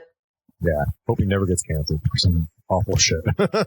Right. Exactly. I hope he hasn't done awful shit, but we don't know. Yeah. So then, so he comes across and he's introduced to Chelsea and Chelsea's one-eyed bear. And then he's just like, Catherine, I know the DeFeos. I presided over their burials, and that bear was buried with Jody DeFeo. Dun, dun, dun. So now we got a ghost bear, which I'm like, okay. Everybody sees the ghost bear? Like, exactly. Thank you. I'm like, okay, cool. Ghost bear. Ghost teddy bear. Yeah. Love it. What about it? What about it? Yeah, okay. Is she inhabiting the... Yeah, all right. And that's when we go into like exorcist time, because he goes into the house to bless it with holy water. And I do like the part where he is flinging the holy water and it just starts sizzling. Mm-hmm. on the like wood panels and stuff. I was like, ooh, I do enjoy that. I needed more of that. I needed more of the house. I needed more of that. I needed that too. I need more of the house. But when I say creepy. Exorcist, no, 100%. Yeah, because he gets swarmed by the motherfucking flies and all that shit. Yeah. And then just bounces like. And I agree with you. There needed to be more. I would have liked a lot more. A little more scenes with him in the house and that shit happening. Yeah, well, I just needed more of the house being super creepy, like the maybe like Billy and Michael just sitting around in the house just fucking creaking and shit like that. Like, yeah. I need you to set the ambiance of a haunted house, which is not done. Like maybe they do Correct. it at night a little bit, which is something that we're seeing right now, but it's not giving me spooky vibes. It's just giving me stylized frames, which is stylized. Yeah, that's a perfect way to describe it. Like, thank you. Like, it's just very, it is all stylized. So like, I'm not getting chills. I'm really not scared. Like, I was not scared watching this. And speaking of the house and being creepy, like, back to Lisa getting trapped inside the closet. The house goes fucking ape shit when she's trapped in the fucking closet. The walls start breaking, things start stretching, like it gets really intense. Nobody ever takes a look at the giant crack that happened on the side of the fucking hallway for some fucking reason. You think George would have been like, who the fuck put this crack in my fucking drywall? You know, he's a fucking contractor. He's a fucking he's a fucking contractor. Why wouldn't he be like, God damn it, like my house? Yeah. Like, what the fuck? I left you kids home for a second.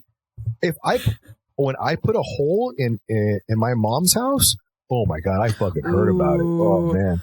Dude, do we want to go into some childhood trauma? No, I mean, like, you know, I was a dipshit trying to do a backflip off the fucking drywall. I'm like, oh, you were a dipshit. Okay, yeah, mine's worse. I put a hole in mine the is wall. just pure childhood trauma of my dad just like being awful. Oh, I got it. You put some holes in the wall. It's okay. Yeah. Sorry, I know my mom listens to this, and we've actually had laughs about it now. Like, I'm sorry. Yeah, real life horror. He used to. Real life horror, he did. He used to break doors, and he used to slam doors and like put holes in walls and shit because he had a very bad temper. But again, I know my mom listens to this, and we've worked through that. Fair. Yeah. Segueing from that. Sorry about that. It's okay. Real life horror. Yeah, but like I've also had that temper. I've also broken things, but then I'm like, fuck, I broke my shit. Yeah, I really wish I didn't break. Like, yeah. And it's just so that house, like, just for when I was about 12, my parents tore down the house up until then, and they built a new one. Oh, so from then on, we had like what's that? That's cool. Was it on a Native American burial ground? It wasn't. Actually, it might have been. I don't know. There was like a lot. Where I grew up, there's like a lot of burial grounds. So it's possible, but it wasn't haunted or anything. They just like finally had the money to like build a new house because my parents were always kind of working on the old one. It was so old. It was handed down to us. But man, like the damage in that house from my dad just being kind of a shit, it's like... Yeah. It's insane to me. I think about it now, and I'm like, and I bring it up in therapy, and I was like, "Wow, I don't know. I just thought that was normal." Oh, I'm sorry. No, not at all. No, it's not. I mean, if you ever have boys and like several of them, like they will fuck up some shit, or children will fuck up some shit. But yeah. I have nephews. To like the degree that your dad did. Never probably to the degree that a grown man can do. Probably. No. And I know that now, but when you're a kid, you don't. Like, you just think, you're like, oh, no, it's normal. Like, that's just my life. That's really interesting. Because, like, Barry Reed, like, yeah, me and Ming are having a kid, and just, like, and then seeing what some kids grow up with, like, whatever you teach them, that is their world. And if, they don't know. And if they don't learn about everything, then it's just, like, they could have a narrow perspective on things and just completely alter their fucking reality. Yes, but you and Ming are going to be fantastic parents. Like, you are two people that are deserving to be parents and are going to do a very good job. I'm going to mail it in. But of course, you're going to have your obstacles like anybody. And of course, you're going to fuck up like anybody. Yeah. But having the knowledge of knowing, like, dang, like, not going to do that, though. Yeah. Fair. Yeah. All right. So then we fast forward to our 28th day. Dun, dun, dun. What does 28 symbolize? And fucking nothing other than, like... Nothing. They've just been there for almost a month. Yeah, the last of the Lutzes left the house, and the things that conspired to make them leave, essentially. So, and in this version of the telling of the Lutzes, we Catherine Lutz comes across the chronicles of Jeremiah Ketchum and how he saved the Native Americans in awful ways by torturing them and purifying their souls. Yeah. And I mean, which is weird because this is sort of like a flashback scene for Deadpool Lutz here, because he's not. You think he goes into the basement, further into the basement, kind of like a barbarian thing, where like there's so much more real estate here, you know? Exactly. There's a dungeon under here. There's a dungeon with but it's just like, what's happening? So he's going further and further into the house, behind this wall, and you're seeing all these prisoners and all these torture scenes, which are like all great, all well done. Like it's super, super creepy. Yeah, I agree. I do like that. Like it was pretty intensifying. There was suspenseful. Yeah. And he comes still hate everything else, but that was good. Like the good parts in this. So then he comes across Jeremiah Ketchum in, I guess, the Red Room, like you were saying, or his Fortress of Solitude. And they're saying that Ketchum off himself so he could be an immortal presence inside the house or something or whatnot. And he drenches Ryan Reynolds in fucking blood in a very heavy-handed scene of Ryan Reynolds being possessed by Ketchum, who has an awful prosthetic mask. They couldn't find a creepy dude, so it looks like they did. And they don't even. You could tell they weren't happy with it because they give you just fraction of a second. Yeah. Like they edited it down so much. It looks like. It's like you couldn't get like Doug Jones or something. You don't think Doug Jones would have done something cool with them, but maybe he was busy. Yeah, just some guy in a.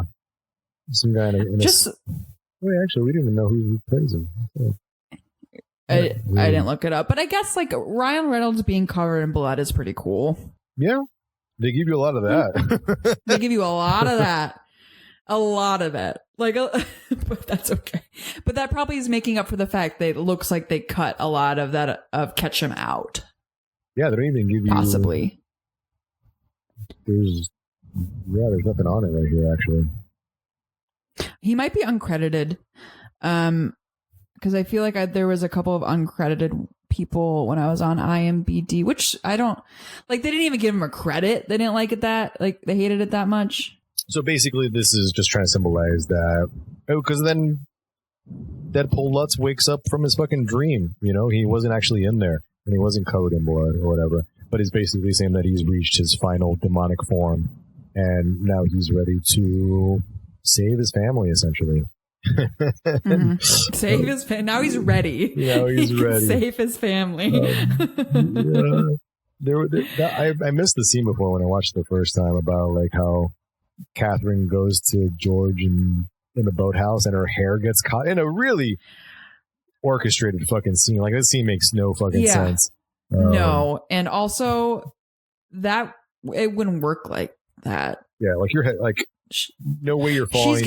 She's getting scalped by a motor. Yeah, for sure. No way are you falling just. Her hair's not that strong. Well, you're also like not falling that short of a fucking that motor, like perfectly positioned and not getting sucked in. You're also not getting your hair sucked in just a little bit. Like you would have gotten chopped up a little bit. Whatever. It doesn't matter. Grasping it's one of those things where I just went, I don't care, and then kept going.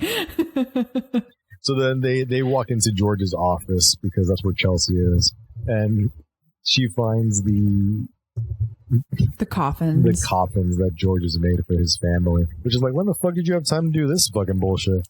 Like, I don't even see a power tool in the fucking bunch. When at the time did you? You also you carved out some really, really nice crosses, but intricate crosses. But you scrawled their names, like whatever. Yeah. Your craftsmanship's for shit, buddy. I wouldn't hire you as a contractor ever, Ryan Reynolds. You can't even fix up your own ghost house. Yeah. Jesus, these coffins suck. Yeah, they're basically boxes. Like, I mean, if you're going to be you can't carve me a nice cross and then like not give me some, rounded edges here. Box? Yeah. Like, this looks like medieval times coffins, which is fine, but like, and also like these are not size appropriate. These are all the same size. Exactly. Oh, I need an adult coffin. No, I see some. The smaller ones, but Kathy's looks a little small. To be honest, it looks a little small. Yeah. So then, I don't know. Then I don't want to be buried, though. Just so you know. Oh, don't put me in the ground. No, you want cremated or new something burial else too, like where like they kind of like put you in a cocoon shape and they bury you with some seeds so you form into a tree. Oh, I'll do that. That's cool. It's very cool. I just hope I'll be buried in that way. I don't want to be embalmed. I don't want to be put in a fucking coffin. I do not want to be embalmed. Fuck that shit. You don't want to do. Well, if you have an open-faced funeral, then you're still gonna get embalmed. Like even before. I don't want to be embalmed. Even before you get. Well, it depends on what your family wants to do. Well, it depends on your wishes. But if you don't want, then you can get cremated first, and then you can have a funeral. Yeah. I just don't I can't get behind the idea of being embalmed, but that's for a different day. Let's finish up this movie. Yeah, I mean, we're getting to the end. I mean, there's chasing. Yeah, there's not much going on. Yeah. Like, truly, you guys, he's chasing them, and we just kind of ended out as like that. That's what it feels like, though, right? Like, there's like a whole chase scene, but then it feels like they just get on their boat and they're like, "Oh my god, we're out of here." Well, so the house again apparently comes to life when it wants to help out George here and just shuts all the doors. For some reason, it's not good enough that they could just shut the windows by themselves. They also have to screw in all of the screws to really push the fact that the house is haunted. But I'm like, it's fine. They can't get through the door. There's no screws on the door. That's whatever. There's some more roof crawling, but this time it's in the rain, which would be so fucking slippery. Yeah, it all leads to the stupid roof all over again.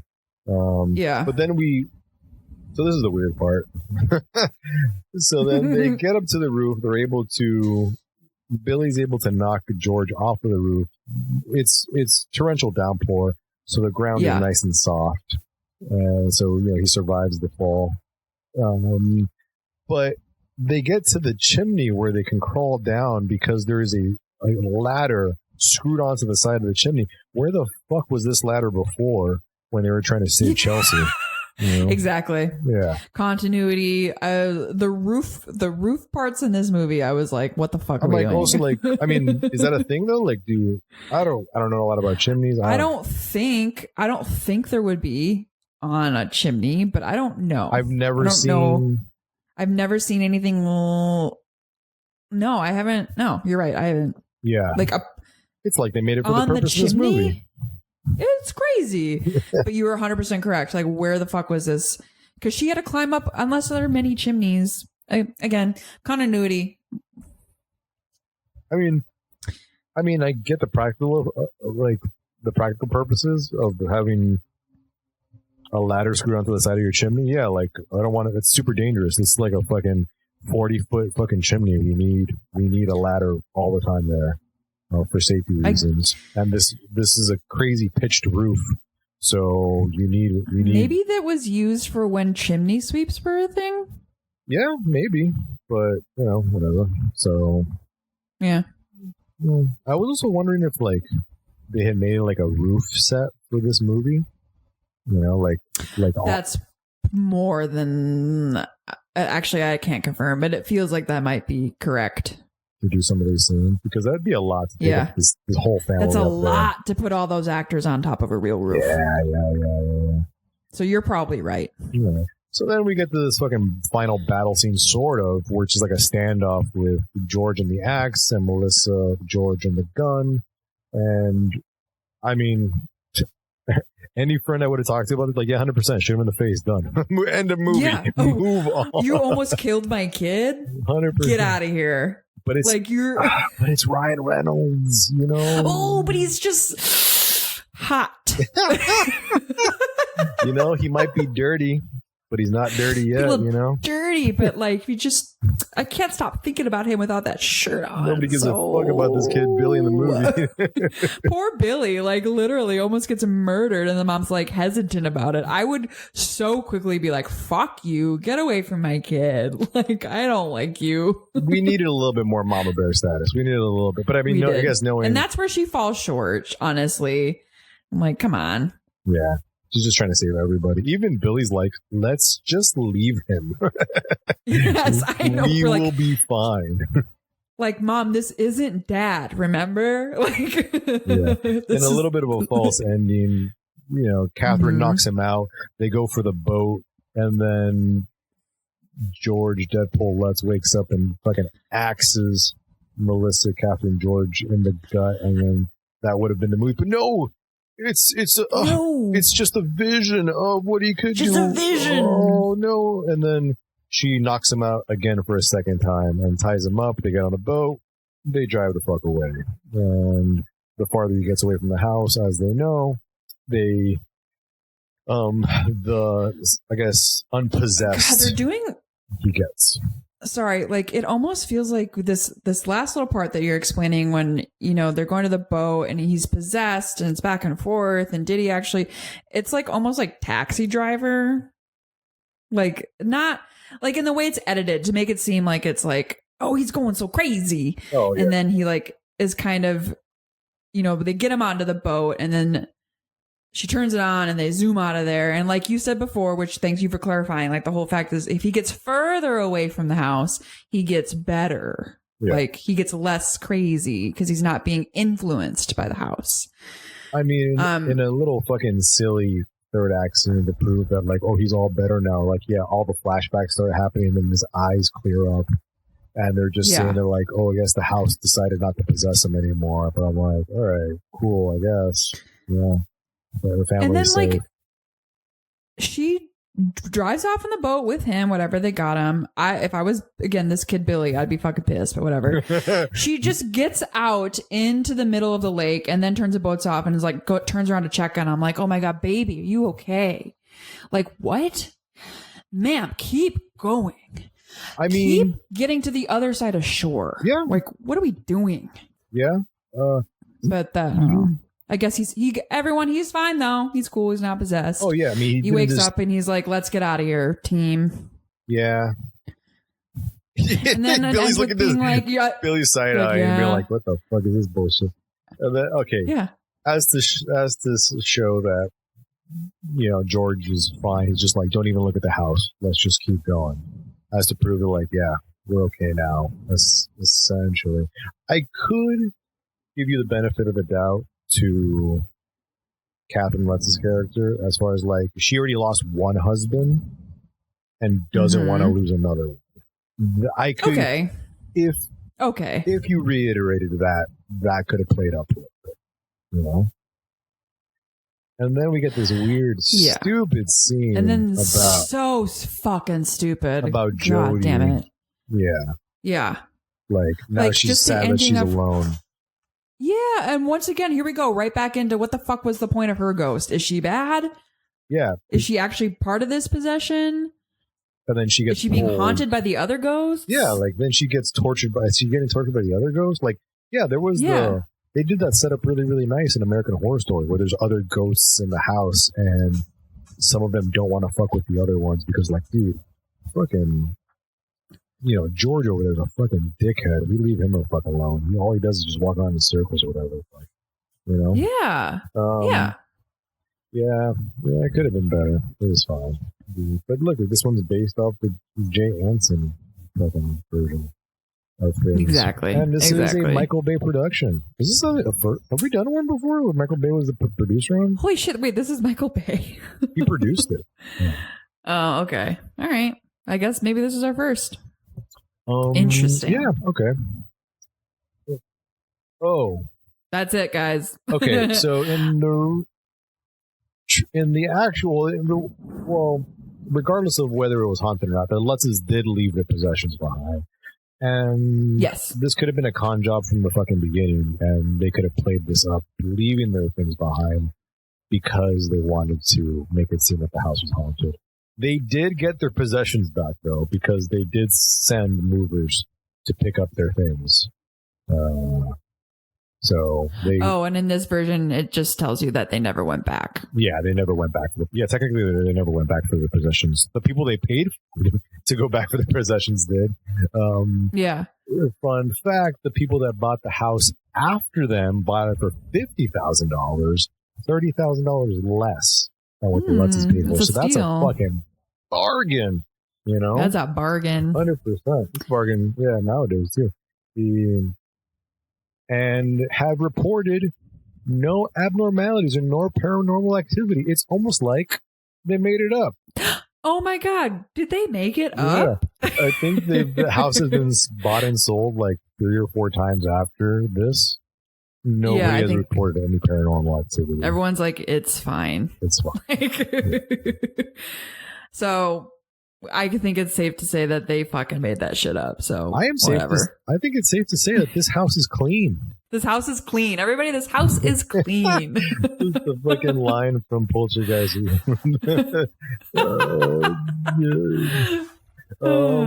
Okay. Well, hope you guys enjoyed this little foray into the paranormal. Not paranormal, true crime. Yeah, join us next time. I want to go back to the 90s. I want to go back to some slasher stuff or some early 2000s, teen stuff. I think we might have to.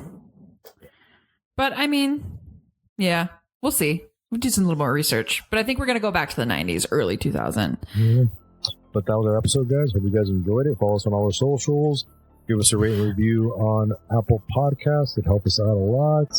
Tell your friends, your neighbors, your mom, and your dads. Please and thank you. Please and thank you. All right. Yeah, take care.